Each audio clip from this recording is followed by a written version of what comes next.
Hello दोस्तों, welcome back to my channel. आज हम करने वाले हैं क्लास 6 का हिंदी का चैप्टर नंबर 2 है ये हमारा बचपन। ओके, ये जो चैप्टर है ये एनसीईआरटी का बुक का है। अगर आप किसी भी सरकारी स्कूल के अंदर पढ़ते हैं या फिर आपके विद्यालय के अंदर, आपके स्कूल के अंदर हिंदी की जो पुस्तक है एनसीईआरटी की वो लगी हुई है, तो वहाँ पर आपको ये पाठ नंबर 2 बचपन दिखाई देगा।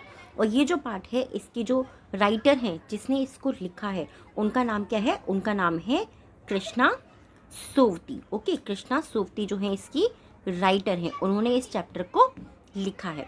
अब आगे हम रीड करते हैं पूरे के पूरे चैप्टर को समझ करके। सो स्टार्ट करते हैं रीडिंग। जैसे कि मैं तुम्हें अपने बचपन की ओर ले जाऊंगी। ये कौन बता रहा है? ये जो राइटर है ना, ये वो हमें बता रही है कि मैं तुम्हें अपने बचपन की ओर ले जाऊंगी। कृष्णा सोवती जो है वो इसकी राइटर हैं। मैं तुमसे कुछ इतनी बड़ी हूँ कि तुम्हारी दादी भी हो सकती हूँ, यानी कि तुम्हारी जो दादी हैं उनकी उम्र की भी हो सकती हैं, तुम्हारी नानी भी, और वो तुम्हारी नानी की उम्र की भी हो सकती हैं, बड़ी बुआ भी और बड़ी मौसी भी, और वो बड़ी बुआ की तरह भी बड़ी हो सकती हैं और बड़ी मौसी की तरह भी बड़ी हो सकती हैं। वो अपनी उम्र के बारे में यहाँ पर बता रही हैं कि वो लगभग इतनी बड़ी हो सकती हैं। ठीक है। परिवार में मुझे सभी लोग जीजी कहकर ही पुकारते हैं। इनको सभी लोग परिवार में क्या कहते हैं? इनको सभी लोग जीजी कहकर पुकारते हैं। हाँ, मैं इन दिनों कुछ बड़ा बड़ा यानी उम्र से सयाना महसूस करने लगी हूँ। यानी कि वो अब अपने आप को बड़ा महसूस करती हैं, उन्हें लगता है कि वो बहुत बड़ी हो गई हैं। शायद इसीलिए कि पिछली शताब्दी में पैदा हुई थी। शायद इसीलिए क्योंकि वो पिछली शताब्दी में पैदा हुई थी, ऐसा उनको इसलिए लगता है। मैंने पहनने ओढ़ने में काफ़ी बदलाव आए हैं। वह जिस तरीके से कपड़े पहनती थी उनके पहनने ओढ़ने में बहुत बदलाव आए हैं, ऐसा वो बता रही हैं। पहले मैं रंग बिरंगे कपड़े पहनती रही हूँ। यानी कि जब वो पहले जो कपड़े पहनती थी वो रंग बिरंगे कपड़े पहनती थी, जैसे कि नीला, जामुनी, ग्रे, काला, चॉकलेटी। अब मन कुछ ऐसा करता है कि सफ़ेद पहनो। अब उनकी इच्छा ऐसी करती है क्योंकि वो अपने आप को बड़ा महसूस करती हैं, तो उन्हें ऐसा लगता है कि जैसे कि वो सफ़ेद कपड़े पहने, गहरे नहीं हल्के रंग के, गहरे नहीं वो हल्के रंग के कपड़े पहनना चाहते हैं।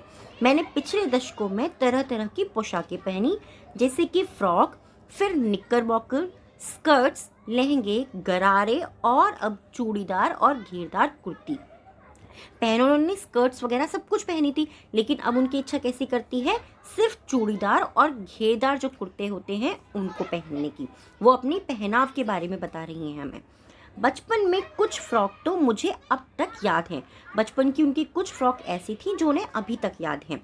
हल्की नीली और पीली धारी वाली फ्रॉक, हल्की नीले और पीली रंग की धारी वाली फ्रॉक, गोल कॉलर और बाजू भी गोल कफ थे उसकी, जो उसका जो कफ था वो भी गोल था। कफ क्या होता है? जैसे कॉलर जो होता है ना वही वाला, और उसकी जो स्लीव्स थी, जो बाजुएं थी, वो भी गोल थी। एक हल्के गुलाबी रंग का बारीक चुन्नोटेदार घेरदार फ्रॉक था उनके पास में। नीले गुलाबी रंग की एक फ्रिल थी उसके ऊपर। उन दिनों फ्रॉक के ऊपर की जेब में रुमाल और बालों में इतराते रंग बिरंगी रिबन का चलन था। यानी कि जब वो छोटी थी उस समय पर कैसा था कि रंग बिरंगे रंग के जो है वहाँ पे रिबन लगाए जाते थे बालों के अंदर। लेमन कलर का बड़े प्लेटों वाला गर्म फ्रॉक जिसमें नीचे फर टकी थी, वो इस तरीके का फ्रॉक पहनती थी जिसमें नीचे फर लगी हुई होती थी। 2 ट्यूनिक भी याद हैं, एक चॉकलेट रंग का और एक अंदर की कोटी प्याजी। चॉकलेट का रंग का वो अंदर का उसका ऊपर का हिस्सा था, और अंदर उसकी जो कोटी थी वो कैसी थी? प्याजी कलर की। दूसरा ग्रे और उसके साथ सफ़ेद कोटी, और जो दूसरा था उनका वो कैसा था? ग्रे कलर का, और दूसरी उसकी जो कोटी थी वो कैसी थी? ग्रे कलर की। तो आगे रीड करते हैं। मुझे अपने मोजे और स्टॉकिंग्स भी याद हैं। वो जो मोजे और स्टॉकिंग्स पहनती थी उनको वो भी याद है। बचपन में हमें अपने मोजे खुद धोने पड़ते थे। उनको अपने बचपन में जो है अपने मोजे जो होते हैं जिनको हम सॉक्स बोलते हैं, वो उन्हें खुद धोने पड़ते थे। वह नौकर या नौकरानी को नहीं दिए जा सकते थे, इसकी सख्त मनाही थी। यानी कि अपने जो सॉक्स थे, जो उनके मोजे होते थे, वो किसी भी नौकर से धुलवाना के लिए सख्त मनाही थी। वो नौकर से नहीं धुलवाए जाते थे।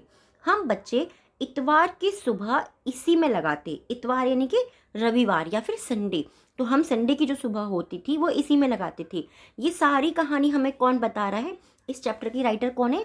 चैप्टर हम पढ़ रहे हैं बचपन और इसकी राइटर है कृष्णा सोवती। ये चीज़ आपको याद रखनी है।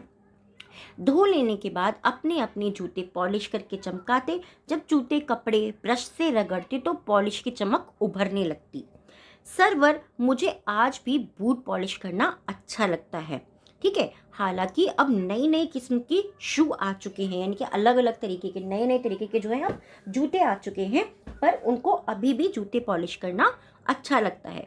कहना होगा कि ये पहले से कहीं ज़्यादा आरामदेह हो गया है, यानी कि पहले जैसे जूतों को पॉलिश करा जाता था तो उनमें बहुत समय लगता था क्योंकि जूते उसी तरीके के होते थे, पर अब तो ऐसे ऐसे आने लगे हैं कि फटाफट से अगर आपने एक ब्रश लगाया तो एकदम चमक जाते हैं। हमें जब नए जूते मिलते उसके साथ ही छालों का इलाज शुरू हो जाता, क्योंकि जब आप कोई भी नया नया शूज़ पहनते हो ना तो वो छाले देते हैं। वो ये वाली चीज़ बताती हैं कि जैसे ही नए जूते आते थे तो उसके साथ में हमें छाले जो पैरों में पड़ जाते थे उसका भी इलाज करना पड़ता था। जब कभी लंबे सैर पर निकलते अपने पास रुई ज़रूर रखते। जूता लगा तो रुई मोजे के अंदर, जैसे ही जूता लगने लगता यानी कि चुभने लगता तो वो मोजे के अंदर रुई को रख लेती थी। हाँ, हमारे तुम्हारे बचपन में तो बहुत फ़र्क हो चुका है। वो ये बता रही है कि जो मेरा बचपन था जब मैं छोटी थी और जो आज का बचपन है उसमें बहुत ज़्यादा अंतर आ चुका है। हम शनिवार को ऑलिव ऑयल या कैस्टर ऑयल पीना पड़ता। हमें शनिवार वाले दिन जो है उनको या तो ऑलिव ऑयल पिलाया जाता था या फिर कैस्टर ऑयल, जो कि पुराने टाइम में ऐसा होता था। यह एक मुश्किल काम था। शनिचर को सुबह से ही नाक में इसकी गंध आने लगती। शनिचर मतलब क्या होता है? शनिवार, सैटरडे का दिन। छोटे शीशे के ग्लास जिन पर ठीक ठाक खुराक के निशान पड़े रहते, उन्हें देखते ही मिलती मतलब होता है जैसे कि उल्टी जैसे आने लगना। जो वो दवाइयों की जो शीशियाँ थीं जिनमें तेल रखा होता था उन्हें देखते ही लगता था जैसे उल्टी आने को हो रही है। मुझे आज भी लगता है कि अगर हम न भी पीते वह शनिवार दवा तो कुछ ज़्यादा बिगड़ने वाला नहीं था, सेहत ठीक ही रहती।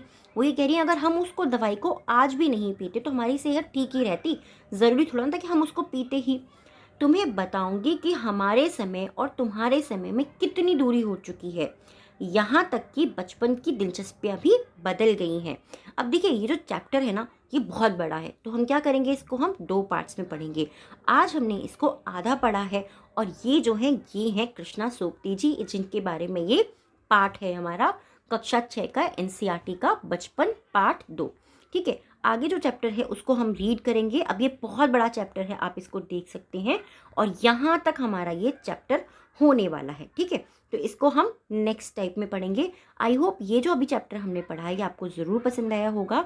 वीडियो कैसा लगा है प्लीज़ कमेंट बॉक्स में ज़रूर बताइएगा। Thank you so much.